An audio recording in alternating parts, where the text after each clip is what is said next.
I have great respect, dash your qualities. Options in, for, towards, into, to. The answer is for. Why not towards? Okay. Now, as a collocation, quickly for you, just putting it down. You always respect someone. You can also have respect for someone. You show respect towards someone, towards others or someone. Are you following? This is the collocation that you need to remember in terms of sentence construction, right?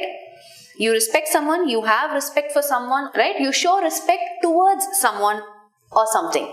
I mean, others or someone, right? So if the context was, let's say you have a, how do you show love and respect dash someone? In this context, towards would be more appropriate, right?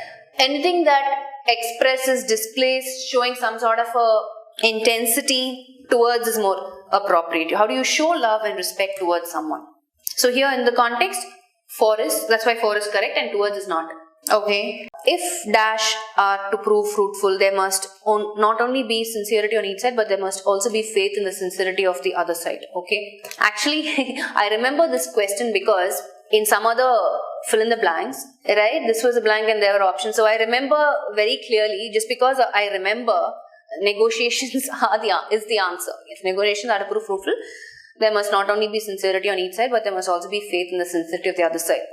I'm only going with recollection of this context because in a different context, the blank was where faith was and there were other words given, right? But even otherwise also, though all of it are almost pretty much the same, I think the only option that you can quickly remove is amalgamations, right? Because it's a merger. Treaty, again, I would say it's more to do with, a formal written agreement between two or more nations. A bargain is where you can use it in different contexts. But negotiations would be a proper fit because negotiation is where you're discussing, trying to get into a settlement or an agreement, right? So negotiations is a better fit. The dash of the minister's statement cannot be verified by people who have no access to official records. Options: veracity, verbosity, ambiguity, validity. Okay, because of the context and the clue word being statement being verified, you can quickly eliminate B and C, right? Why would you want to verify the ambiguity of something? It doesn't make sense. Ambiguous means doubtful, uncertain. If this person is saying the truth or not, that's what you need, right? Something is valid means, does it hold good, right? I can apply, is this offer valid, right? I'm quickly looking at it in context. Does it hold good? Is this offer valid? I'm just giving you context so you can relate to the word valid. Veracity, on the other hand, means it's more to do with, how accurate something is, the accuracy or how truthful something is, the truthfulness of something, right? That's the word. Or even one step more is, is it conforming to some sort of fact? Whatever facts are present or evident, right? Is it complying with that?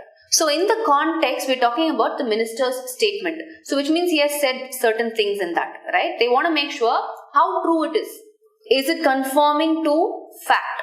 How accurate it is. So cannot be verified by people who have no access to official records. So given the context, veracity would be a more appropriate fit than validity, right? The veracity of the minister's statement cannot be verified by people who have no access to official records. Yeah, following? Okay. To answer accurately is more important than options. Ma'am, I think answer should be to finish quickly, but in the test it's given finishing quickly. What's correct? Okay, let's look at it. Okay, so I have this then, right? Conjunction. And I have to plus verb. So let's break it down then. To answer accurately is more important than to finish quickly. To finish quickly is more important, right? If I break it down into two components, I'm always looking for parallel construction when I have conjunctions. So the answer has to be C, to finish quickly. If it's given B in the test, it's incorrect. I'm sorry. I will just go with, the sentence structure in terms of when there is a conjunction, what's the right construct, right? So to answer accurately is more important, to finish quickly is more important. So to answer accurately is more important than to finish quickly. So in that context, I feel C is correct. Okay. I have great respect dash your qualities. Options 2 towards for with. I remember saying this that the collocation is you have respect for something or someone, right? Maybe it was a different question but the same concept, right? So that's why for. And ideally he's saying why can't it be towards, right? Now if you look at towards has a meaning of for. I am not denying that.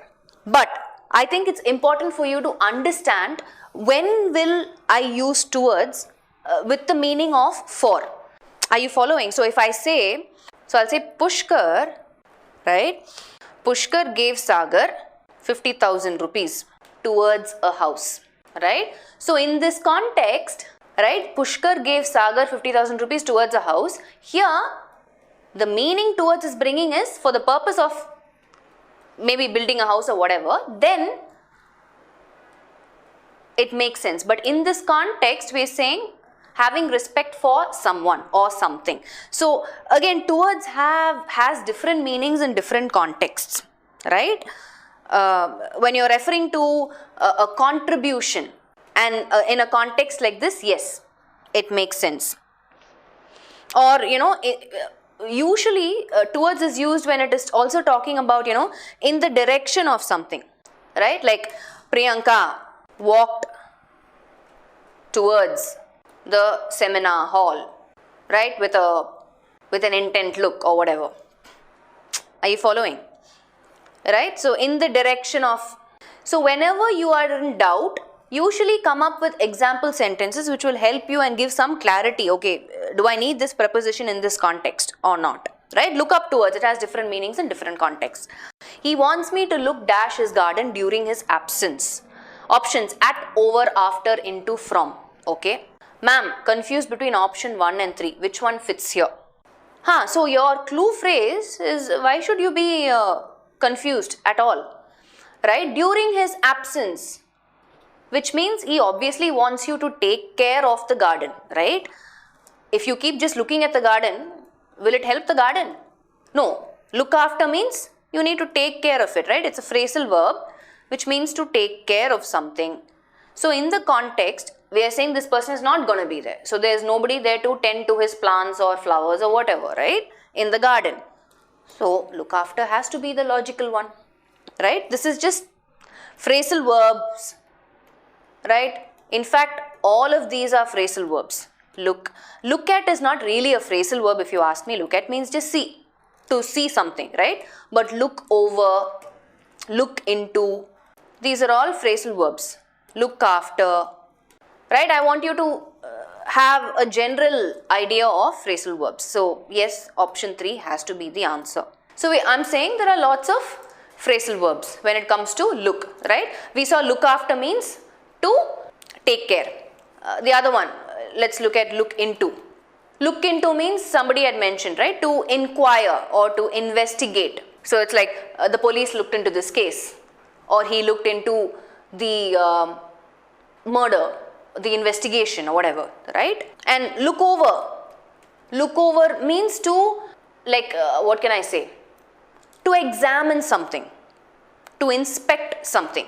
So maybe you have a meeting and you want to just make sure that you went over everything or examined whatever plan or right. So I'll say Priya, right, looked over the plan, right, prior to the meeting or before the meeting, right.